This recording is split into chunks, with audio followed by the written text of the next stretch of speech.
নতুন বাংলাদেশে হাসিনা পালানো পরবর্তী বাংলাদেশের প্রথম রমজানের প্রথম ইফতার অনুষ্ঠিত হয়েছে স্বৈরাচার মুক্ত ফেসিবাদ মুক্ত বাংলাদেশের ইতিহাসে সবচাইতে সুন্দর গণতান্ত্রিক সময়। স্বাধীনভাবে মানুষ ইফতার মাহফিল পালন করছে, যে যার মত প্রকাশ করছে।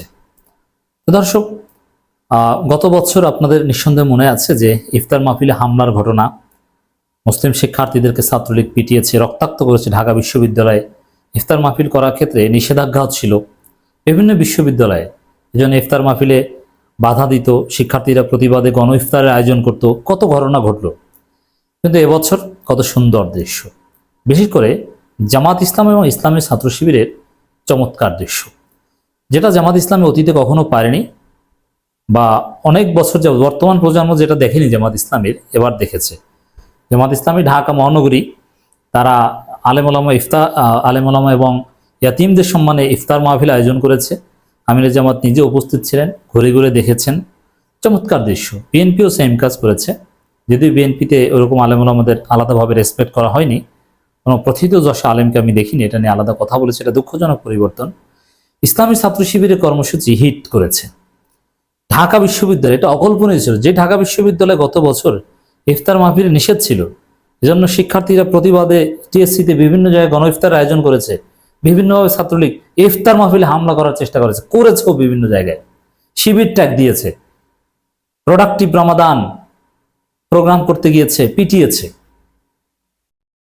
আর সেই ঢাকা বিশ্ববিদ্যালয় এখন ইসলামী ছাত্র শিবির গণ ইফতারের আয়োজন করে, শুধু একদিন না, দীর্ঘদিন যাবৎ চলবে, প্রায় পুরো রমজান যাবৎ চলবে। আপাতত 15 দিন, তারপরে আরো বাড়ানো হতে পারে যদি শিক্ষার্থীদের উপস্থিতি ঢাকা বিশ্ববিদ্যালয়ে থাকে। তো দর্শক, শিবির যথেষ্ট রেসপন্স পেয়েছে। শিবিরের যে ইফতার প্রোগ্রাম ঢাকা বিশ্ববিদ্যালয়, শুধু ঢাকা বিশ্ববিদ্যালয়, আরো বিভিন্ন জায়গায় এটা করা হয়েছে।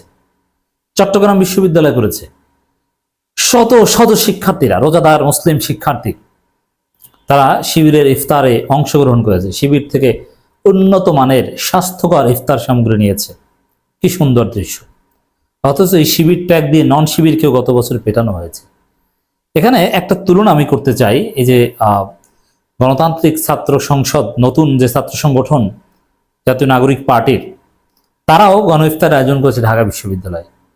তাদের ইফতারে কি পরিমাণ লোক হয়েছে আর শিবিরের ইফতার নিতে কি পরিমাণ লোক হয়েছে, আমি একটু কম্পারেটিভলি তুলনা করে দেখুন। স্বাভাবিকভাবে নতুন সংগঠন, তাদের প্রতি একটু আগ্রহ বেশি থাকার কথা, কিন্তু না, শিবিরের ইফতারে যে পরিমাণ সারা বা ইফতার নিতে যে পরিমাণ শিক্ষার্থীরা এসেছে, তার ধারে কাছেও নতুন সংগঠন যেতে পারেনি। এবং নতুন ছাত্র সংগঠন আলাদা হওয়ার পর থেকে, এটা রাজনৈতিক ছাত্র সংগঠন, মানে বৈষম্যবিরোধী ছাত্র আন্দোলনের পর নতুন ছাত্র সংগঠন করার পর থেকে কোনো জায়গায় ওরকম বেশি রেসপন্স পাওয়া যাচ্ছে না।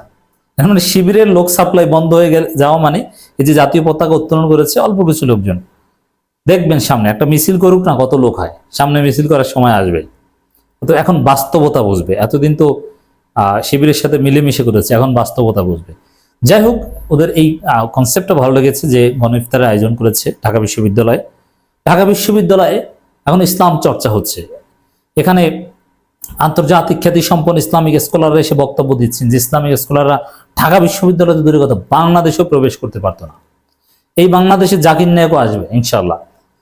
দর্শক, চট্টগ্রাম বিশ্ববিদ্যালয় থেকে শুরু করে সব জায়গায়, রাজশাহী বিশ্ববিদ্যালয়ের প্রশাসন এই শিক্ষার্থীদের জন্য বড় আকারে ইফতার মাহফিল আয়োজন করেছে। সত্যি অনন্য, সাধারণ, অসম্ভব সুন্দর দৃশ্য, শিবিরের চমৎকার দৃশ্য। আওয়ামী লীগ আমলে আলেম ওলামা সবচেয়ে বেশি অপদস্থ হয়েছেন। এই কারণে আলেম ওলামা ইতিমদের নিয়েই সবচেয়ে বেশি এতিমদেরকে হক মেরে খেয়েছে আওয়ামী লীগ নেতারা, আওয়ামী লীগ।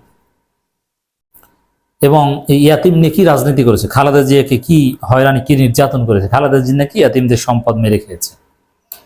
আওয়ামী লীগ আমলে দেশে আলেম ওলামারা সবচেয়ে বেশি অপদস্থ হয়েছেন বলে মন্তব্য করেছেন বাংলাদেশ জামাত ইসলামী আমির ডাক্তার শফিকুর রহমান। তিনি বলেন, আলেমদের দিয়ে জেলখানা ভর্তি করা হতো আর দেশের রাজপথে ঘুরে বেড়াতো চোর ডাকাতরা। গত বছর, তার আগের বছর কত আলেম ওলামা জেলের মধ্যে ইফতার করেছিল। গত বছর প্রচুর আলেম ওলামা জেলের মধ্যে ইফতার করেছিল। 2021 সালে আরো বেশি আলেম ওলামা জেলের মধ্যে ইফতার করেছিল। বাংলাদেশ জামাত ইসলামী আয়োজিত ইফতার মাহফিলে এসব কথা বলা হয়। 2 মার্চ বিকেলে বাংলাদেশ জামাত ইসলামী এই ইফতার মাহফিল আয়োজন করে। তিনি বলেন, এই দেশে 91% মুসলমান দেশ হলেও কোনো শ্রেণী গোষ্ঠী সম্প্রদায় আতঙ্কে থাকবে না। নিজের হাতে আইন তুলে নেওয়া সঠিক নয়, এমনটা হলে সমাজে আইন শৃঙ্খলা ফিরবে না বলে মন্তব্য করেন ডাক্তার শফিকুর রহমান। গণতান্ত্রিক ছাত্র সংসদের ইফতার মাহফিলে অল্প কিছু শিক্ষার্থী সাড়া দিয়েছে। আর শিবিরের ইফতার মাহফিলে লোকে লোকারণ্য, কার্জন হল এলাকায় সামনে এরকম ঘুরে ঘুরে শিবির এটা করবে। আশা করি সামনে আরো ভালো কিছু দেখবেন। শিবির একের পর এক চমক দেখাচ্ছে বিভিন্ন ক্রিয়েটিভ প্রোগ্রাম করে।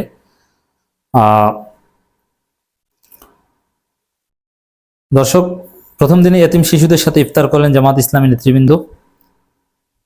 ঢাকা মহানগর দক্ষিণের উদ্যোগে এতিম শিশুদের সাথে ইফতার মাহফিল পুরোনো পল্টনে এক অভিজাত কনভেনশন সেন্টারে অনুষ্ঠিত হয়। জামাত ইসলামের কেন্দ্রীয় নির্বাহী পরিষদ সদস্য, ঢাকা মহানগর দক্ষিণ আমির নুরুল ইসলাম বুলবুলের সভাপতিত্বে কেন্দ্রীয় কর্মসূচি সদস্য এবং ঢাকা মহানগর দক্ষিণ সেক্রেটারি ডক্টর শফিকুল ইসলাম আমাদের সঞ্চালনে ইফতার পূর্ব সংক্ষিপ্ত আলোচনা সভা অনুষ্ঠিত হয়।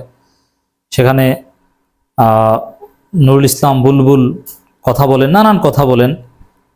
এছাড়া আর এক জায়গায় আমিরে জামাত ছিলেন উত্তরের নেতৃবৃন্দের সাথে। দর্শক, চমৎকার দৃশ্য। সারা বাংলাদেশে জামাত ইসলামী, ইসলামী ছাত্র শিবির নতুন বাংলাদেশে নতুন আঙ্গিকে প্রথম রমজানে ইফতার মাহফিল করতে পেরেছে। ইফতার মাহফিল জামাতের আবেগ অনুভূতির সাথে সম্পর্কিত, কারণ বাংলাদেশে ইফতার মাহফিল কালচারের প্রবক্তা জামাত ইসলামী, যেটা রাষ্ট্রীয়ভাবে গৃহীত হয়েছে। আওয়ামী লীগ, বিএনপি সবাই অ্যাকসেপ্ট করেছে, এমনকি বামপন্থীরা অ্যাকসেপ্ট করেছে, এমনকি ইফতার কালচার এটা একেবারে হোয়াইট হাউস পর্যন্ত ছড়িয়ে পড়েছে।